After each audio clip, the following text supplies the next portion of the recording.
Okay, so we got some pork ribs here. I'm gonna do the 3-2-1 method or something like it. What we're doing is I'm about to pull off the membrane. And for this, I'm gonna use Montreal or McCormick, just a barbecue, and then some grub rub, and I'm gonna coat it with olive oil so it can stick. But nothing too fancy about this one. And then I have some beef ribs that I'm gonna do. And on that one, I'm going to do kind of like a brisket, salt and pepper. I might add some grub rub to that too. So here's a little bit of the prep I'm going to do. I'm going to trim some of the fat off. And then we'll see where we go. And that's about it. Alrighty. Here are the beef ribs. I kind of did it like a brisket, like I said, just salt and pepper. I added some barbecue seasoning that I had laying around.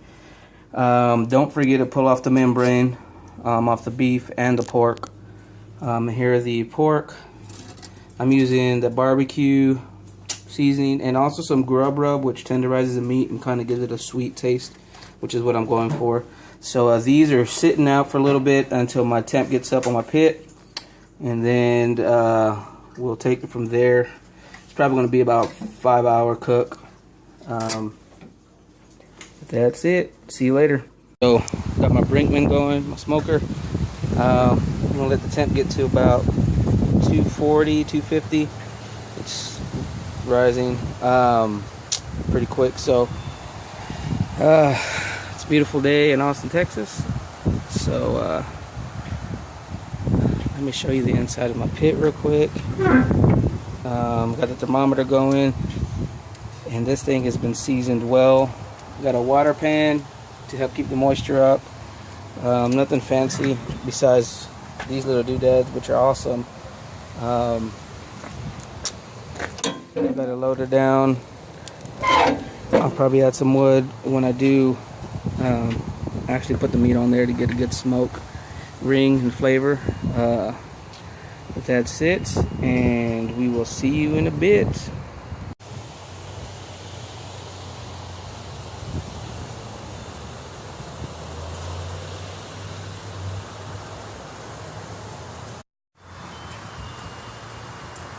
Alright guys, so I got my ribs on. These are pork ribs, a water pan. I'm gonna do some apple, some cherry, mixed with some hickory, pretty much whatever I got laying around to give it a good smoke flavor, and we'll see what happens. It's 2 o'clock right now. The temp went up to 260, so it'll drop as soon as I close this and get the smoke on. But one thing you want to keep in mind is to always spritz maybe like every hour or something like that, just keep them moist so it doesn't dry out. I'm gonna be using apple juice mixed with brown sugar. See, I don't know, whatever else I got. But here it is. We'll be back in a minute. Alright, these have been going for some time now. Just did a spritz them real quick. Here we go. Take a peek. Looking pretty. We're going to wrap them in about another 45 minutes. These things are looking tasty, man. So, I'll put the camera back on once we wrap so you can kind of see the way I do it or whatever, but I'll talk to you later. Bye. Alright, so we're gonna wrap our pork ribs.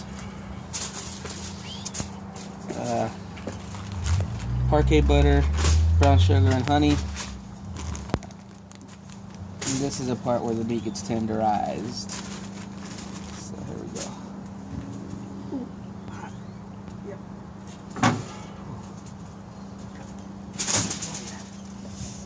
That's pretty hot. So, I'm gonna lift these things over.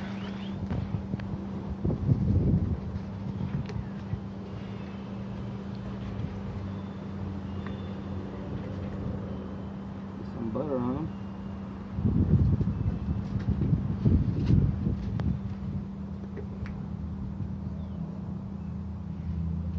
Some honey.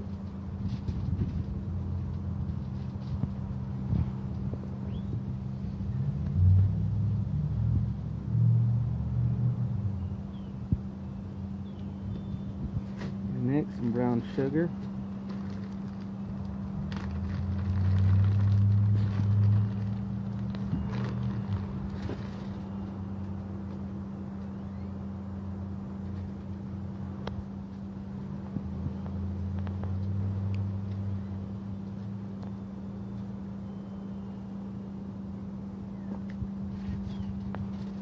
And you flip it.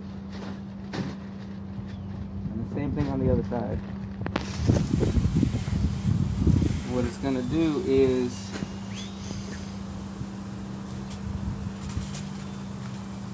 it's gonna give it a rich taste, and then it's gonna get juicy, and it's gonna start steaming the meat, and that's when you get a tender rib. And sweet.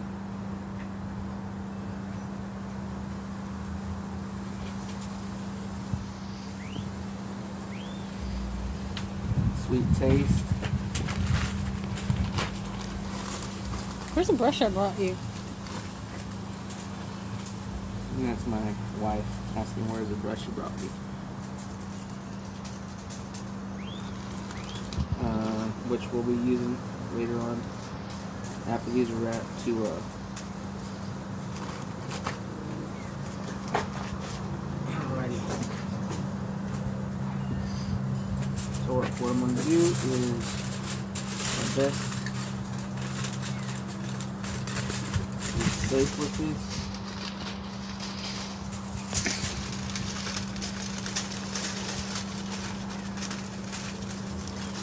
And I'm going to wrap the meat down so that way when the juices come out or go down, it stays in the meat and keeps it tender. You don't want to wrap too tight.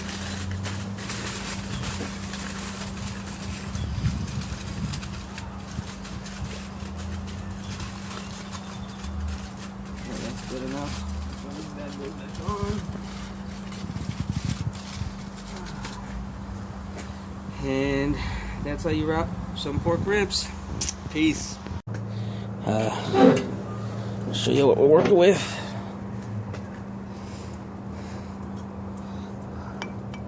I'm mopping it real quick. Oh man, but this stuff looks good, dude.